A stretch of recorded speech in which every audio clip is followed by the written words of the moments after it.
दोस्तों, स्वागत है आप सभी का हमारे इस चैनल में। आज के इस वीडियो में हम सभी लोग टीजीटी पीजीटी चित्रकला की तैयारी के लिए महत्वपूर्ण प्रश्नों को हल करेंगे। आज का ये जो प्रश्न है कला विविध से है। इसके पूर्व कला विविध से एक वीडियो बनाया गया था और उसमें 25 प्रश्नों की श्रृंखला दी गई थी। आज के इस प्रश्न में 50 प्रश्न आपको मिलेंगे और एक प्रश्न किसी न किसी परीक्षा में आए हुए हैं टीजीटी पीजीटी में। तो चलिए इन प्रश्नों को हल करते हैं। इसके पूर्व के वीडियो में एक प्रश्न पूछा गया था जिसका जवाब कई लोगों ने सही दिया है। वो प्रश्न था संगीत नाटक अकादमी की स्थापना किस वर्ष हुई थी। तो संगीत नाटक अकादमी की स्थापना और उद्घाटन 28 जनवरी 1953 को भारत के तत्कालीन राष्ट्रपति राजेंद्र प्रसाद के द्वारा किया गया था।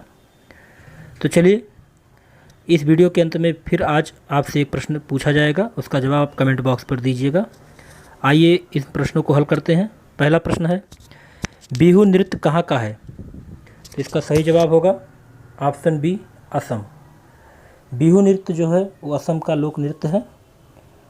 अगला प्रश्न देखते हैं। अगला प्रश्न है मांडी और झागोर लोक नृत्य किस राज्य से संबंधित है। तो मांडी और झागोर जो लोक नृत्य है वो गोवा राज्य से संबंधित है। ऑप्शन सी सही है। अगला प्रश्न है प्रसिद्ध महाकाव्य कामायनी के लेखक कौन हैं। तो प्रसिद्ध महाकाव्य कामायनी जो है उसके लेखक जयशंकर प्रसाद जी थे। अगला प्रश्न देखते हैं। अगला प्रश्न है अग्निपथ किसकी रचना थी। तो अग्निपथ हरिवंश राय बच्चन जी की रचना है और हरिवंश राय बच्चन जी की कुछ महत्वपूर्ण और रचना है, आप ध्यान से सुन लीजिए। मधुशाला, मधुबाला, मधुकलश और निशा निमंत्रण इनकी महत्वपूर्ण रचनाएं हैं। अगला प्रश्न देखते हैं। अगला प्रश्न है स्वतंत्र भारत के प्रथम गवर्नर जनरल कौन थे। तो इसका जो सही विकल्प होगा ऑप्शन डी राजगोपालाचारी। स्वतंत्र भारत के प्रथम भारतीय गवर्नर जनरल जो थे वो सी राजगोपालाचारी थे। अगला प्रश्न देखते हैं। अगला प्रश्न है मृगनयनी का महल कहाँ पर स्थित है। तो इसका जो सही विकल्प होगा ग्वालियर। मृगनयनी का महल ग्वालियर में स्थित है।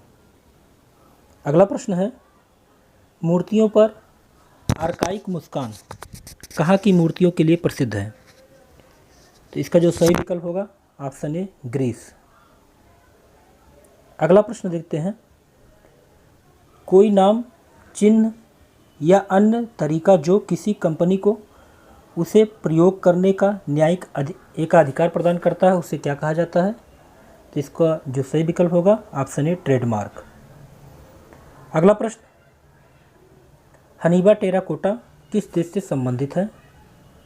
हनीबा टेराकोटा जापान से संबंधित है। ऑप्शन बी सही है। अगला प्रश्न है विज्ञापन करेक्टर गट्टू का निर्माण किया था। तो इसका जो सही विकल्प होगा ऑप्शन डी आर के लक्ष्मण। विज्ञापन करेक्टर गट्टू का निर्माण प्रसिद्ध कार्टूनिस्ट आर के लक्ष्मण ने किया था। अगला प्रश्न देखते हैं। अंग्रेजी भाषा के लगभग सभी अक्षर किस अक्षर लिपि से लिए गए हैं या आए हुए हैं। तो इसका जो सही विकल्प होगा ऑप्शन ए लैटिन। अगला प्रश्न है किसने कहा था मैं यह जानता हूँ कि मैं कुछ नहीं जानता। इसका जो सही विकल्प होगा ऑप्शन ए सुकरात। सुकरात जो है एथेंस में इनका जन्म हुआ था और एथेंस के महान विचारक सुकरात थे और इन्होंने कहा था मैं यह जानता हूँ कि मैं कुछ नहीं जानता। अगला प्रश्न है कश्मीर का शालीमार बाग बनवाया था। तो कश्मीर का शालीमार बाग जहांगीर ने बनवाया था। Option C. अगला प्रश्न संत रैदास के गुरु का क्या नाम था। तो इसका जो सही विकल्प होगा ऑप्शन ए रामानंद। संत रैदास के गुरु का नाम रामानंद था। अगला प्रश्न है शेरशाह का प्रसिद्ध मकबरा कहाँ पर स्थित है। तो शेरशाह का प्रसिद्ध मकबरा सासाराम में स्थित है। सासाराम बिहार में पड़ेगा, वहीं पर शेरशाह का प्रसिद्ध मकबरा है। अगला प्रश्न है 2014 में क्रिकेट खेलते समय किस खिलाड़ी की बाल लगने से मृत्यु हो गई थी। तो इसका जो सही विकल्प होगा फिलिप हयूस, ऑप्शन ए। अगला प्रश्न है, बद्रीनाथ आर्य को कला का कौन सा सर्वोच्च पुरस्कार मिला था? तो इसका जो सही विकल्प होगा कला रत्न। बद्रीनाथ आर्य को कला का सर्वोच्च पुरस्कार कला रत्न दिया गया था। अगला प्रश्न है, चित्रकार BN आर्य का सांवरी नामक चित्र सुरक्षित है? तो इसका जो सही विकल्प होगा इलाहाबाद संग्रहालय में। BN आर्य द्वारा बनाई गई चित्र सांवरी चित्र जो है इलाहाबाद संग्रहालय में सुरक्षित है। अगला प्रश्न, विचारक ह्यूम किस राष्ट्र के थे? तो इसका जो सही विकल्प होगा ऑप्शन सी ब्रिटेन। ह्यूम जो थे ब्रिटेन राष्ट्र के थे। अगला प्रश्न है, हेनरी मूर कहाँ के निवासी थे? तो हेनरी मूर इंग्लैंड के निवासी थे, ऑप्शन ए। अगला प्रश्न देखते हैं। अगला प्रश्न है, भारत में सबसे अधिक वर्षा कहाँ होती है? तो सबसे अधिक वर्षा मासिनराम में होती है, ऑप्शन बी। अगला प्रश्न है, CV रमन को नोबेल पुरस्कार किस लिए दिया गया था? तो रमन प्रभाव के लिए CV रमन को नोबेल पुरस्कार दिया गया था। अगला प्रश्न देखते हैं, किस व्यक्ति को नोबेल पुरस्कार 2 बार मिला? तो इसका जो सही विकल्प होगा ऑप्शन ए, मैडम क्यूरी को नोबेल पुरस्कार 2 बार मिला।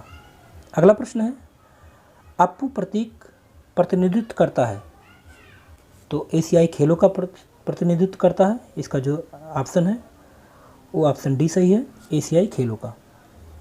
अगला प्रश्न है, ज्योति भट्ट किस विधा से संबंधित है? तो इसका जो सही विकल्प होगा ऑप्शन डी, प्रिंट मेकिंग। ज्योति भट्ट प्रिंट मेकिंग से संबंधित है। अगला प्रश्न है, असंबद्ध बताइए अर्थात कौन तीनों से अलग है? तो इसका जो सही विकल्प होगा ज्योति भट्ट। क्यों? क्योंकि ज्योति भट्ट प्रिंट मेकिंग और ग्रामीण भारतीय संस्कृति की फोटोग्राफी के लिए जाने जाते हैं। बाकी जो तीनों आपको दिख रहे हैं वो तीनों मूर्तिकार हैं। नागजी पटेल, शंखो चौधरी, महेंद्र पांड्या ये प्रसिद्ध मूर्तिकार हैं। अगला प्रश्न है, अंजलि इला मेनन इनमें से किससे संबंधित है? तो इसका जो सही विकल्प होगा ऑप्शन सी, चित्रकला।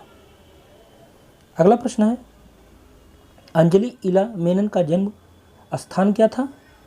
तो पश्चिम बंगाल में इनका जन्म हुआ था। अगला प्रश्न है, निम्नलिखित में से कौन राजकीय कला एवं शिल्प विद्यालय मद्रास के प्रधानाचार्य नहीं थे? तो इसका जो सही विकल्प होगा ऑप्शन डी, दिनकर कौशिक। दिनकर कौशिक जी राजकीय कला एवं शिल्प महाविद्यालय मद्रास के प्रधानाचार्य नहीं थे। बाकी KC पेन्निकर, देवी प्रसाद राय चौधरी, R कृष्ण राव ये तीनों प्रधानाचार्य थे। अगला प्रश्न है, भारतवर्ष में प्रकाशित पहला अखबार है? तो इसका जो सही विकल्प होगा ऑप्शन डी, बंगाल गजट। अगला प्रश्न है, न्यूज़पेपर बंगाल गजट के संस्थापक का नाम? तो James August Hicky. Newspaper Bengal Gazette के संस्थापक जेम्स ऑगस्ट हिक्की थे। अगला प्रश्न है, कोलकाता में पहली छपाई मशीन कब लगाई गई? तो कोलकाता में पहली छपाई मशीन 1780 ईस्वी में लगाई गई। अगला प्रश्न है, भारत में पहली विज्ञापन एजेंसी कहाँ पे खुली? तो इसका जो सही विकल्प होगा ऑप्शन डी, कलकत्ता। अगला प्रश्न है, छपाई कला की खोज हुई थी? तो छपाई कला की खोज सबसे पहले चीन में हुई थी, ऑप्शन सी। अगला प्रश्न है, बाबर को किस पद्य शैली का जन्मदाता माना जाता है? तो इसका जो सही विकल्प होगा ऑप्शन बी, मुबैयान। अगला प्रश्न है, तुझके बाबरी के लेखक कौन है? तो इसका जो सही विकल्प होगा ऑप्शन बी, बाबर।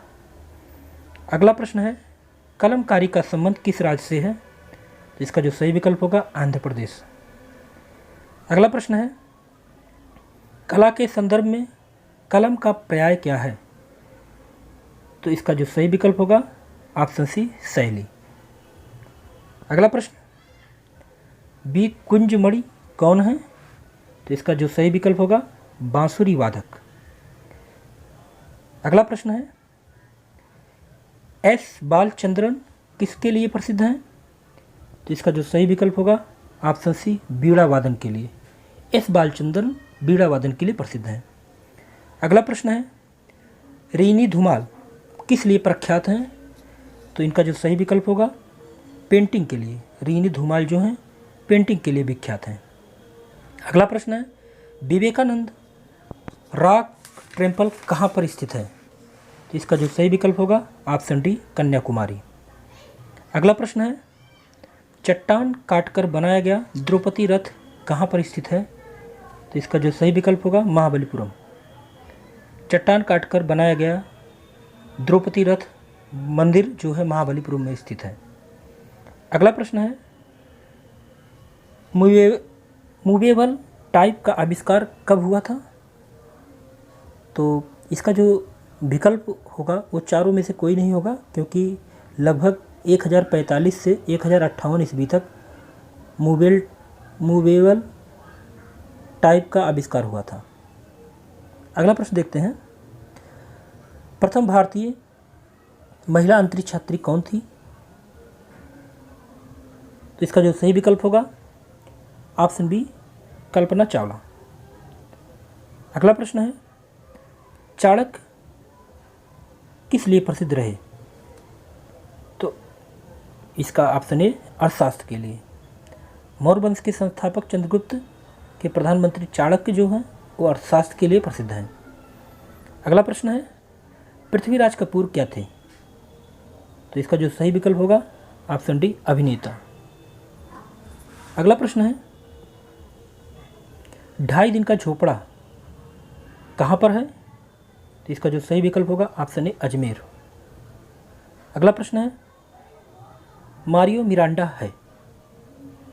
तो मारियो मिरांडा जो है कार्टूनिस्ट हैं